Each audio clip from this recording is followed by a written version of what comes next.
Hey guys, what's going on? This is Matt here and welcome back to the Black Ops 3 mod source tutorial series. So then in this video we're going to be adding in the shootable power-ups.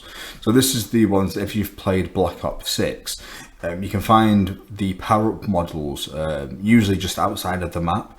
You can shoot at these and it would spawn that power-up at your feet. So if it's a max ammo, then you'll get a max ammo. This works in exactly the same way.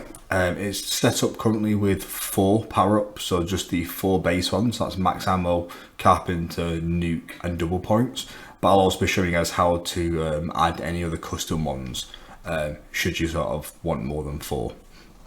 So first things first is of course going to download the content here. Just open up this. There we go. And I'm just going to go over to the Black Ops 3 root directory. You'll just highlight these two, so it's only 2 folders, and just drag and drop them in. I've obviously not, I'm not going to do this because I've already got it already set up. But once you drag and drop that in, that's kind of everything already done. Then we just now need to include everything into the map. So to do this, first of all, we're going to actually add in these scripts to the map. So if you go over to your Black Ops 3, go over to user maps, go down to your map name. In this case, it's a ZM test. And I'm going to open up scripts, ZM, and we'll have this ZM test, well, your map name, .gsc. Just open up that. Cool. We really only need to add 1 line to this. I will have this line in the description as well, so you can just copy and paste it from there, nice and easy. I'm just going to copy that from my other screen and just put it in here. It can really be anywhere within this sort of using script area. Just put it there, just as long as it's above main, really. So put that in there, save that. Next, we need to add 1 more line. So if we go back to our map folder, go down to zone source, and open up our mapname.zone. There we go. Same as earlier, we're going to just copy and paste. You can just copy and paste this from the description. There we go. And I'm just going to put this in here. This can really go anywhere in here. I know the previous one you kind of had to put it at the top, and this one can really go anywhere you want. So save that. Of course, make sure you get the right one in each one. So just double check that if something doesn't work quite right. Now, next what we need to do is actually go and put these, put them into the map. So I'm going to open up my test map. Okay, so over in Radiant, I'll go over here. I've got 4 of these already set up, so I'm just going to go ahead and delete these, just so we can put them back into the map.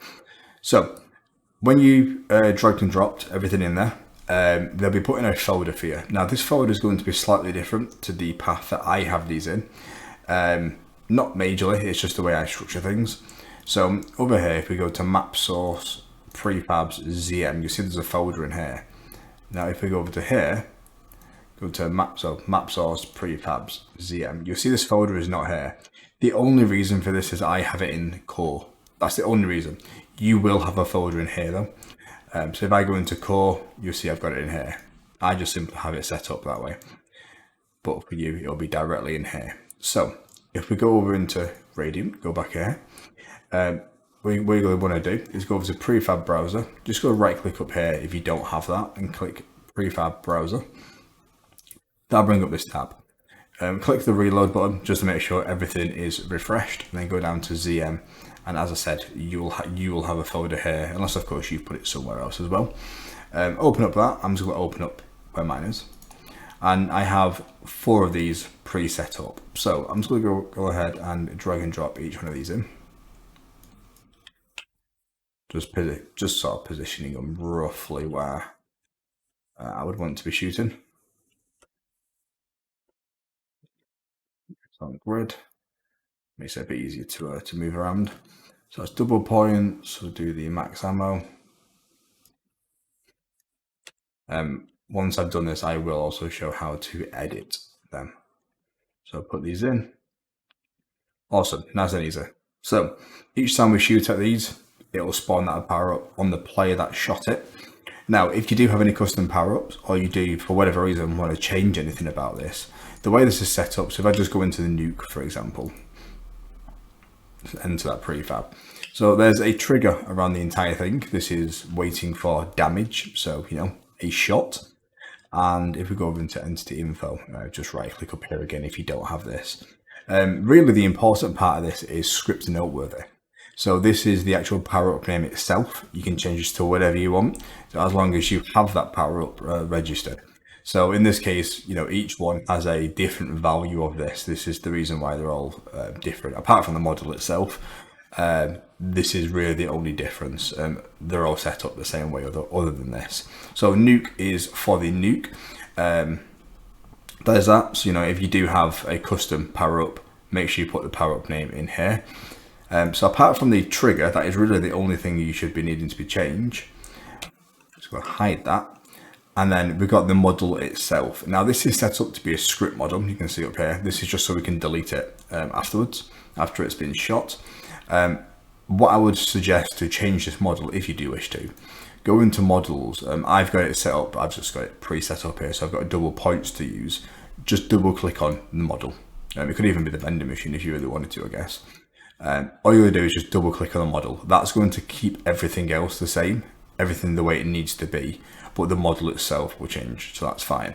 Obviously this doesn't really make much sense because the double points now will be spawning in a nuke, so we'll go back and just put the nuke back on here. So yeah, those two things to be changed if you want to, but as it stands you don't need to be changing these at all. So I'm going to go ahead and just exit out of these. I don't need to be making any changes.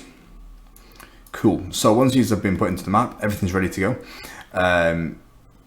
I'll basically just exit out of Radiant, go and compile the map. Make sure obviously you select your map. Make sure you select the compile, light and link. Do a full compile. I'm going to go ahead and click build. Then once this is built, I'll see you guys over in Black Ops 3 where we can sort of show this all working.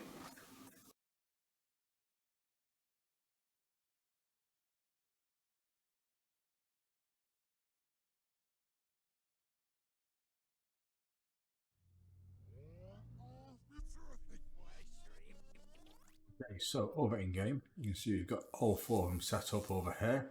If I go ahead and just shoot the max ammo, we get a max ammo spawning on us. Nice.